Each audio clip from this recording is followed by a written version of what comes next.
we are going to see that what are the important properties of the material that will be there to support this type of loading or to sustain for such a type of loading. So, to sustain various loadings, following properties are of very importance. The first is the tensile strength. When we are saying tensile strength, so let's see the animation. So, what has happened? The pressure will be applied from inside surface, will be applied on the inner surface. So, that will create a circumferential stress on the walls of that vessel. So, that circumferential stress is nothing but tensile in nature. So, it will put that vessel under tension because if because of this internal pressure vessel fails, then it will burst into the pieces. So the energy will be released outward.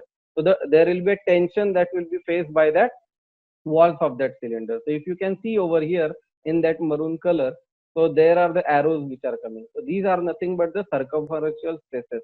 So these circumferential stresses these are nothing but the tensile circumferential stresses, which will be in tension. So tensile strength is very important property of the material that will be required to sustain for the internal pressure. So along the circumference, there will be a circumference tensile strength will be there. Circumferential tensile stress will be developed. Then again, because of the pressure, as we can see over here, the pressure is applying on the ends of the cylinder, and because of that, the vessel may be divided in two halves like this. So what has happened? There will be again a pull exerted by this pressure on the walls of this cylinder. So that pull is nothing but again the tension. So because of the pressure application along the cross section of the vessel, along the C seam, there will be again a tensile longitudinal stress that will be there. So tensile strength is very important strength of that material that will be get tested during the pressure application. So whenever there is a pressure, there will be the stresses developed, and the important strength which will be required, that will be the tensile strength to sustain for the pressure loading. Then the compressive strength.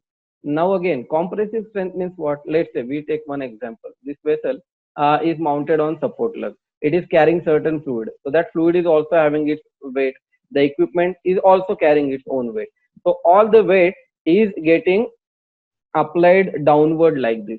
So because of this, what will happen? There will be heavy compressive stresses developed on the vessel wall. So the compressive strength is also very important strength that a vessel must have a good compressive strength in order to functions as a pressure vessel.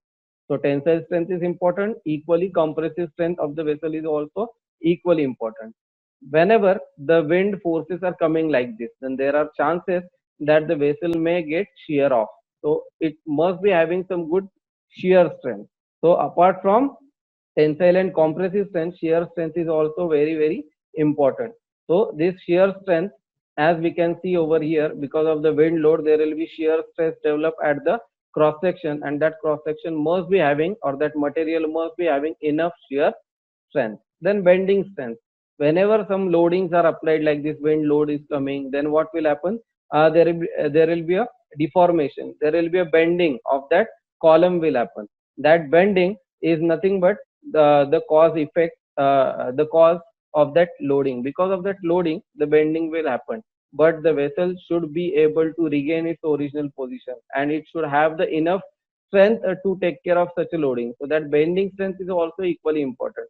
Shear strength, bending strength, these are all the strengths which are expressed in terms of yield strength values. So in a way, yield strength is very important, and bending and shear strength are usually expressed as shear strength as 40%, that is 0.4 times of yield strength, and bending as 0.66 times of yield strength. Then the next very important property which will be used in the designing of pressure vessel, or that pressure vessel material must be having that quality, is the toughness. What do you mean by toughness? The toughness is nothing but the ability of that material to withstand shock. So as we have seen that whenever such a fluid flow is coming and giving impact on the walls, then what will happen? Because of this shock, or because of this impact, the material should be able to should not fail, or if there is a brittle material, then it will suddenly fail. So this toughness is also very important. So that toughness property is to ability to absorb the shock. So the toughness is also very important. Then modulus of elasticity, or we can say Young's modulus of elasticity. We know that within elastic limit, as we follow the Hooke's law, stress is directly proportional to strain, or we can say Young's modulus is nothing but stress upon strain. To calculate various stress and strain, strain means the deformation. To calculate the deformation, we must know the value of this elastic modulus. Higher the value of elastic modulus, better its ability to sustain for the deformation. If it is a brittle material, then it won't have much deformation, it will suddenly break down. So modulus of elasticity, or we can say the Young's modulus of elasticity, is also very, very important property of the material, which will be utilized in calculation of the stress and the strain, or we can say the deformations. Those are caused because of the various types of loadings. The loadings could be any loading. The deformation could be because of internal pressure, external pressure, weight of that equipment, wind load, seismic load, snow loading, then thermal expansion. That could be because of the piping load. So the modulus of elasticity is also very, very important property of the material, which will be tested over there. Then the next is the coefficient of thermal expansion. This is also very important virtue of the material, that is thermal coefficient of expansion. As we all know, we'll see one animation first. If let's say this is a vessel having the pipeline which is attached at the bottom, and from the bottom there is some hot fluid is getting inside. So let's say the hot fluid is coming from the bottom and entering into the vessel. So what will happen? The vessel will expand. Any metal when get heat, it will try to expand, and when the heat is removed, it will try to contract. So to calculate the stresses developed because of this thermal expansion, we must know the value of the thermal coefficient. So every metal is having its own thermal coefficient of expansion. So this is also very important virtue of that material, which will be required to calculate the stresses developed because of this thermal expansion.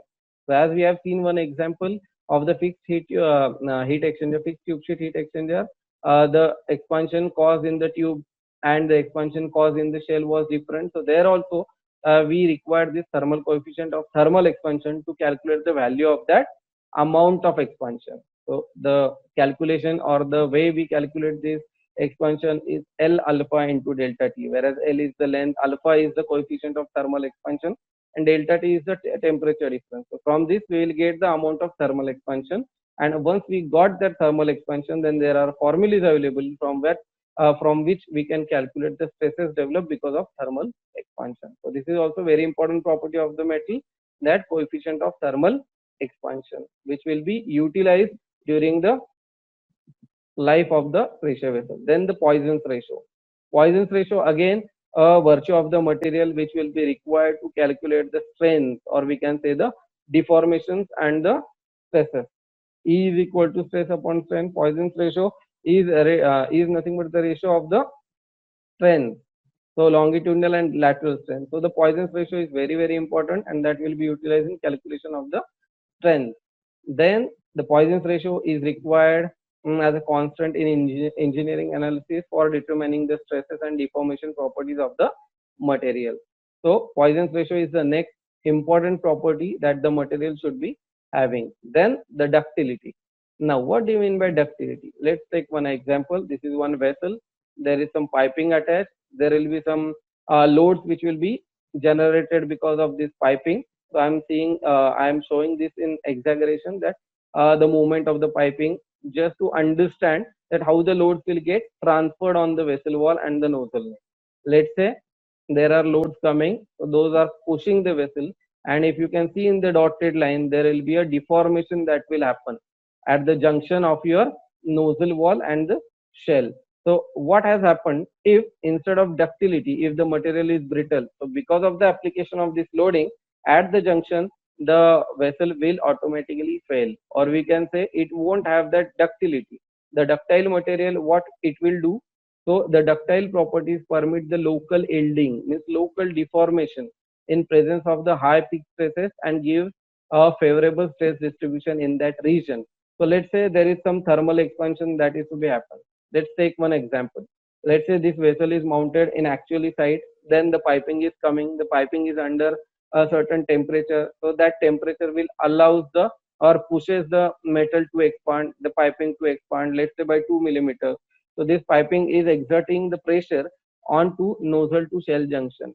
So because of this exertion of the pressure, there will be some minor deformation that will happen at the junction of nozzle and shell. And after that deformation has happened, then there won't be any further expansion. So whatever expansion was there, that has been absorbed. So as far as the plant is running thereafter, there won't be any other stresses coming because of the thermal expansion, because the initial thermal expansion is already been taken care. And there is initial yielding that has happened, which will prevent the further breakage of that vessel. So this ductility is utmost important property of the material that a material should have. If there would have been a brittle material, then because of this thermal stresses, it might have failed. So let's see one by one what are the important properties of the materials that we are going to see. So tensile strength will be very important, compressive strength will be important, shear strength, bending strength, toughness, modulus of elasticity, coefficient of thermal expansion, Poisson's ratio, and ductility. These are all important things which we have to design, which any material should possess to take care of all these various types of loading in the life cycle that vessel is going to get faced. So friends, you must have enjoyed this technical video.